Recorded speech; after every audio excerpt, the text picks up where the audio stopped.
into financial ruin as I entered my partnership. My future mother-in-law false claims documentation showing my company had fulfilled every obligation in our contract with Adams Enterprises. Poor girl GT had a desperate attempt. My fiance also supported his mother. During our final strategy, she yelled, "IT again. Expose every lie in court." Take your farewell gift. Feeling immense anticipation and resolve. My face. It's time to end this for good. I finally broke my silence, and then my counter was packed with reporters. Hello, my name is Sarah Bryant. I am 48 years old, single and proud of it. For the past 2 decades I have led a fulfilling life as the president of a thriving company, focusing on my work and personal growth. Marriage was never a priority for me. I cherished my independence too much to risk it on an uncertain relationship. That all changed one fateful day when Matthew Adams, the head of a well-established business and a longtime professional acquaintance, approached me with a proposal. "Sarah, I'd like you to meet my youngest son Ryan," Matthew said. "He's a good man, kind, thoughtful, and I think you two could be a good match." Out of respect for Matthew, I agreed to meet Ryan. At first he appeared harmless, a bit awkward, immature perhaps, but polite enough. Over the next few months we began dating, and though there were small red flags I brushed them aside. Over the next few weeks Ryan's charm, though sprinkled with immaturity, began to wear me down. His words were sometimes condescending, but I attributed it to his lack of real-world experience. No one is perfect, I told myself. Perhaps he just needed time and patience to mature. 3 months into our relationship, Ryan proposed.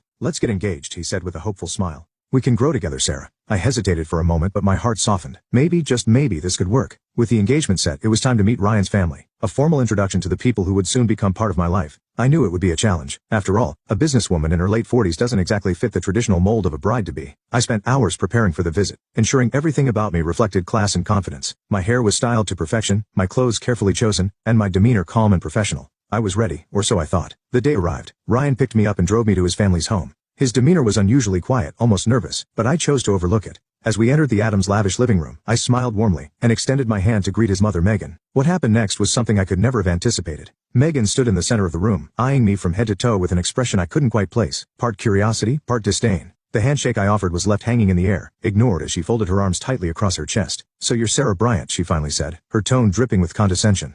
"I've heard a lot about you." "Thank you, Mrs. Adams," I replied politely, refusing to react to her obvious lack of warmth. Ryan stood to the side, his hands buried in his pockets, saying nothing. His silence was noticeable, but I chose to focus on making a good impression. We sat down, and Megan began her interrogation almost immediately. "Sarah, Ryan tells me you run a business," she said, forcing a smile. "That's unconventional for a woman, isn't it?" I returned her smile calmly. "It's been my passion for over 2 decades, and I'm proud of what I've accomplished." Her forced grin faltered, replaced by a sneer. "Well, I suppose when one comes from humble beginnings they have no choice but to work." The implication was clear. I took a deep breath, studying myself. "Hard work has always been a point of pride for me, Mrs. Adams. It teaches discipline and independence." Megan laughed lightly, as though I'd said something amusing. "Independence? Oh, I see." She leaned forward slightly. "But don't you think independence is overrated, especially at your age? Women are meant to create families, not companies." My heart began to pound, but I maintained my composure. I had dealt with tough business negotiations before. This was no different. Ryan, however, remained silent, his gaze fixed on the floor. That silence hurt more than I was willing to admit. Megan continued, her voice growing sharper. "You know, Sarah, Ryan deserves someone who can uphold our family's reputation. People are already talking about this match, wondering what kind of woman doesn't marry until she's pushing 50. I was stunned. Before I could respond, she delivered her final blow. "With parents like yours, you'll drag our family name into the dirt. Don't expect us to accept you." The room went silent. My hands tightened into fists at my sides as her words hung heavily in the air. Ryan smirked. Not a word of defense, no attempt to stop his mother. His complicity was louder than her insults. Megan wasn't done. She picked up the steaming cup of coffee in front of her, the smug look on her face, a clear warning. "Consider this your farewell gift," she said, and before I could react, she hurled the coffee straight at me. The cup clattered to the floor as the hot liquid splashed across my face, soaking my clothes and stinging my skin. I gasped, stunned, the shock rendering me momentarily speechless. Ryan's laughter filled the room, sharp, mocking, and cruel. "That's enough." Mr. Adams's voice thundered from across the room, but it was too late. Slowly I wiped the coffee from my face with the back of my hand. My expensive blouse was ruined, the humiliation searing deeper than the liquid. But I refused to give Megan or Ryan the satisfaction of seeing me defeated. Calmly I stood up. "Thank you for showing me exactly what kind of family I was about to marry into," I said, my voice steady and strong. "I'll save you the trouble of dragging your name into the dirt. This engagement is over." Megan's smirk disappeared in an instant. Ryan's laughter cut off abruptly, his face paling. "What? Sarah, wait," Ryan stammered, finally finding his voice, but it was far too late. I turned to Mr. Adams. "Thank you for your cooperation in our business dealings over the years, Mr. Adams. I'll have my team contact yours to discuss any next steps." Without another word, I walked out of the room, leaving behind the echoes of their stunned silence. As I walked out of the Adams house, my heels clicked sharply against the marble floor, each step echoing in the quiet hallway. My face and clothes were still damp from the coffee, but I refused to let it break my resolve. I had dealt with far worse challenges in my career. This was just another test of character. Behind me I could hear Megan's indignant voice rising in protest. "How dare she?" she screeched. "Ryan, go after her. Fix this." But Ryan, true to form, did nothing. His silence was his answer. He would never stand up for me. The drive back was quiet. I sat in the back of the car Ryan had arranged earlier, staring out the window, lost in thought. My reflection in the glass revealed the coffee stains marring my blouse and the slight redness on my cheek from where the liquid had splashed. How did I let it get this far? I wondered, shaking my head at my own lapse in judgment. At first Ryan had seemed harmless, maybe even endearing. His lack of maturity, his awkward attempts to impress me, I had dismissed them as quirks of a sheltered man. I told myself that patience could fix his flaws, that with time he might grow into a better partner. But the events of today were a wake-up call. As the car approached my home, I replayed the scene in my mind. Megan's cruel insults about my family, Ryan's smirk, his refusal to defend me, the hot coffee dripping down my face. I thought back to the way Megan mocked my parents, belittling their background and implying I was unworthy. My parents may not have been wealthy, but they were good, honest people who raised me with love and integrity. That was more valuable than all the wealth in the world. Ryan's laughter hurt the most. He could have stopped his mother. He could have defended me. Instead, he joined in her cruelty, exposing his true nature. I realized then that this wasn't just about Megan. Ryan was part of the problem, and I could no longer pretend otherwise. This engagement isn't just over, I said to myself quietly. It never should have happened in the first place.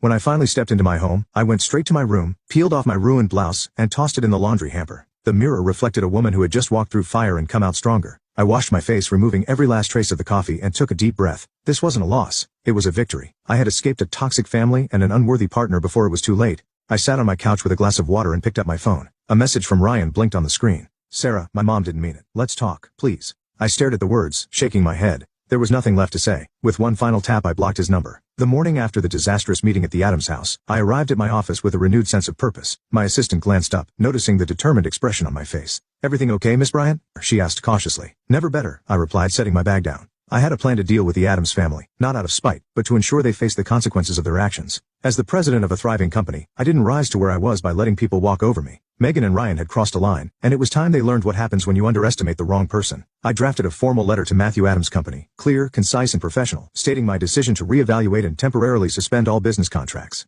The letter cited increasing concerns over leadership integrity and reliability as the reason. I ensured the wording was airtight, leaving no room for negotiation. Once I signed the letter, I handed it to my assistant. "Have this sent over immediately." She nodded, but curiosity flickered in her eyes. "Will this hurt their company?" "Not intentionally," I replied calmly. "But they need to learn that actions have consequences. I won't partner with anyone I can't trust." That evening my phone rang. The caller ID read Matthew Adams. I picked up, expecting his call. His voice trembled with desperation. "Sarah, please, you don't understand what you've done. This will destroy us." "I understand perfectly, Mr. Adams," I replied coldly. "I gave your family trust and respect, and in return, I was humiliated. That coffee your wife threw at me wasn't just liquid. It was a symbol of your family's arrogance and entitlement," Matthew stammered, searching for words. "But our company, our employees, your family's actions brought this upon themselves," I said firmly. "I've made my decision. There's nothing more to discuss." I hung up the phone, knowing full well what would happen next. Over the next few weeks, news of Adams Enterprises' collapse spread like wildfire. Investors pulled out. The loss of my company's partnership revealed their deep financial troubles, leading to plummeting investor confidence. Suppliers withdrew support. With debts piling up, Adams Enterprises struggled to pay suppliers, causing delays and further losses. Employee layoffs. As the company bled money, layoffs began, leaving employees scrambling for jobs.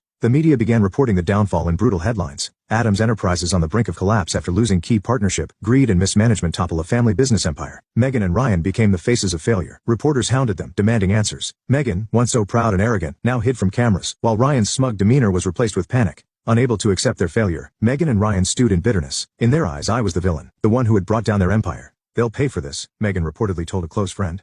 "We'll make sure of it." Their desperation grew, and I had no idea what they were planning next. A month after the collapse of Adams Enterprises, I was certain that chapter of my life had closed. My company was thriving, and the Adams family had reaped what they had sown. But just when I thought it was over, the storm returned. It was a quiet Monday morning when Amanda walked into my office, holding a thick envelope with a look of concern on her face. "This came for you, Miss Bryant," she said softly. I frowned, taking the envelope and tearing it open. My stomach sank as I read the first few lines. Plaintiffs Megan Adams and Ryan Adams allege that Sarah Bryant deliberately sabotaged Adams Enterprises, resulting in financial ruin. A lawsuit has been filed demanding compensation for damages. I placed the document on my desk, taking a deep breath to steady myself. "Unbelievable," I muttered. "They're trying to pin their failure on me." Amanda watched me anxiously. "What do you want to do?" I straightened in my chair, my resolve hardening. "Call Evelyn Moore. Tell her I need to see her immediately." By afternoon I was sitting across from Evelyn Moore, my sharp and dependable lawyer. She scanned the lawsuit, her brow furrowing in irritation. "This is outrageous," she said, tossing the papers onto the table. "They're claiming you intentionally sabotaged their company to ruin them." "They're desperate," I replied calmly. "They can't accept that their failure was their own doing, so they're trying to drag me down with them." Evelyn leaned back, a smirk playing on her lips. "They've underestimated us again. We'll not only prove their case is baseless, but we'll expose everything, their lies, their financial fraud, and their incompetence." "What's our strategy?" I asked. "First, we'll file a countersuit for defamation and damages to your reputation. Then we'll gather every piece of evidence to dismantle their case and show the court the truth." I nodded. "Let's do it. I won't let them destroy what I've built." Within days, news of the lawsuit exploded across media outlets. The Adams family, desperate for sympathy, gave interviews, painting themselves as victims of my supposed vengeance. Megan appeared on television, her face carefully composed to appear broken and betrayed. She wanted to destroy us. Megan sniffled, tears in her voice.